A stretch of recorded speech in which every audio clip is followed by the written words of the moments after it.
Lingid sa kaalaman ng mga nakilala niyang magulang, ay sasama nga si Marivic sa probinsya ng kanyang ate Lulu. Dito siya ipapakilala kay Mang Melchor, na siyang pinakamagaling daw na manggagamot sa kanilang lugar. Melchor!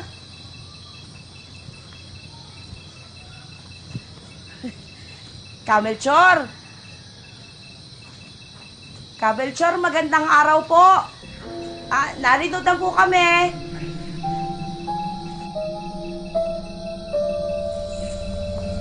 Melchor? Melchor? Magandang araw po, Melchor. Noong unay, natakot si Marivic.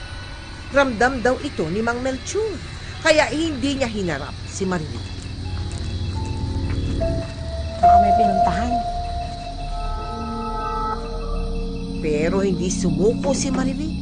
Kahit mag-isa na lamang, ay ilang ulit pa rin siyang bumalik kay Mang Melchor. Dala ang iba't ibang pagkaing alay.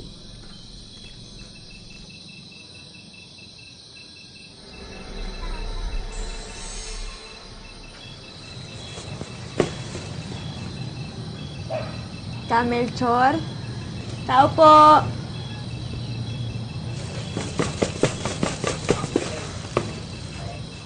Hanggang sa dumating ang araw na siya ay pagbuksan at tanggapin ni Mang Melchor.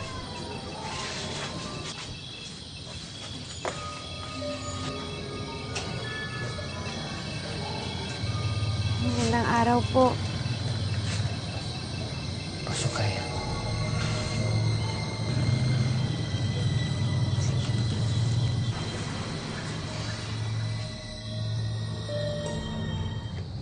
Ang itim na baraha ay ginagamit sa negatibong tao na nagpapahula sa iyo.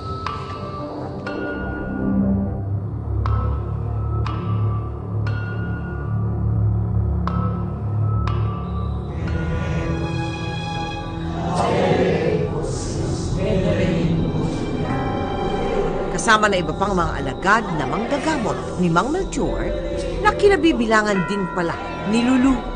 Agad nilang isa sa ilalim sa isang ritual si Marivic.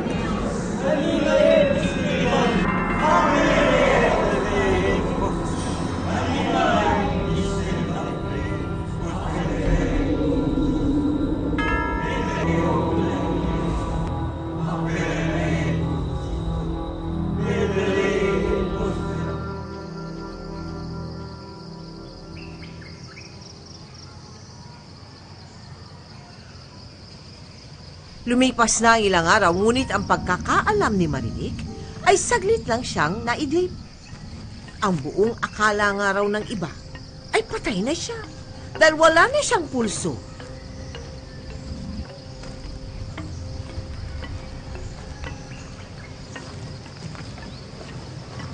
Marivic!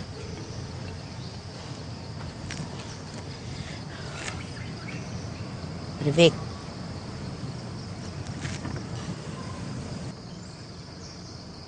Marivic! Marivic! Marivic!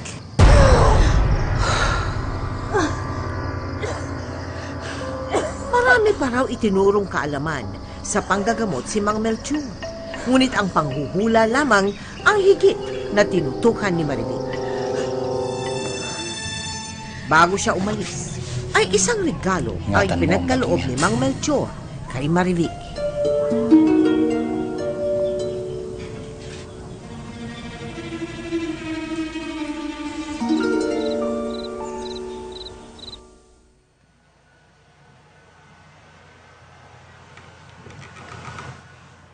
Ming.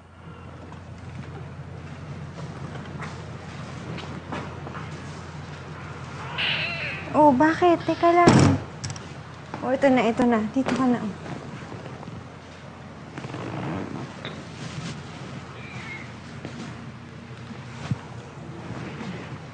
Yan ka. Kumusta ka na? Miss kita. Anong ginawa mo habang wala ako?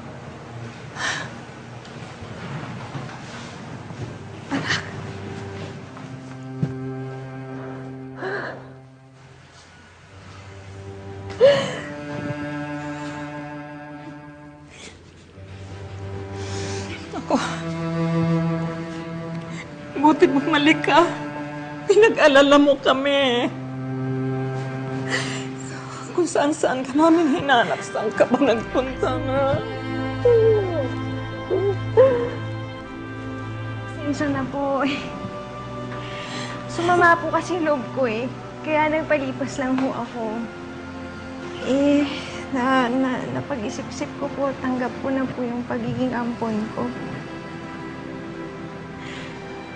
Pero meron lang po kasi sana akong gustong tanungin kung papayag po kayong sagutin. Saan po ba yung tunay kong magulang? Alam mo, anak, sa totoo lang, hindi namin alam. Hindi namin sila nakilala. Ipinabenta ka lang ng magulang mo doon sa kasamahan ko na naging ahente. Pero yung kasamahan kong ahente na yun matagal nang patay. Hayaan niyo na ho yun. Ang importante kayong dalawa. Pinapangako ko po sa inyo na sisikapin ko po talaga na makatapos. Kasi may panaginip po ako na sana makakuha ko magandang trabaho para po lahat puno yung utang na loob ko sa inyo, mabayaran ko po. Kasi parang naisip ko, parang hindi po sayang yung pagpapalaki niyo po sa akin. Yung sobrang buti niyo po kasi. Wala kang dapat ibalik sa amin na utang na loob, anak. Hindi kami nanghihingi ng kapalit sa lahat ng ginawa namin para sa iyo, sa pagpapalaki namin sa iyo. Hindi kami nanghihingi ng kapalit.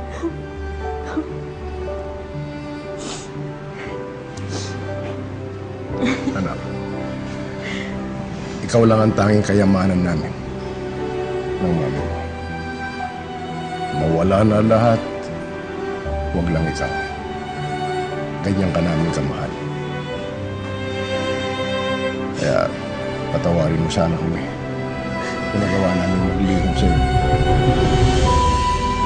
Pasensya na rin po kayo kung nagtampo. Nagtampo po para mong bata.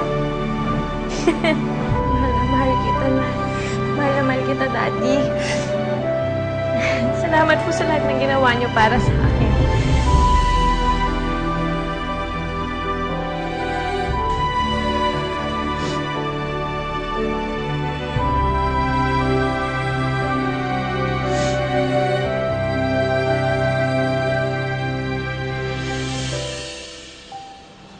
Kumato ka, i-cut mo, tapos hipan mo.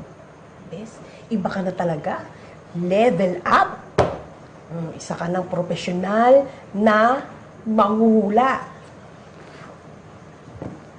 At magiging Madam Marivic! Tigilan mo nga, puro ka biro. Pero alam mo, nung umuwi ako galing probinsya kasama ni Ate Lulu, sobrang linaw nung nakikita ko dito sa baraha. Talaga? Oo, best, parang video. Uy. Ganun siya.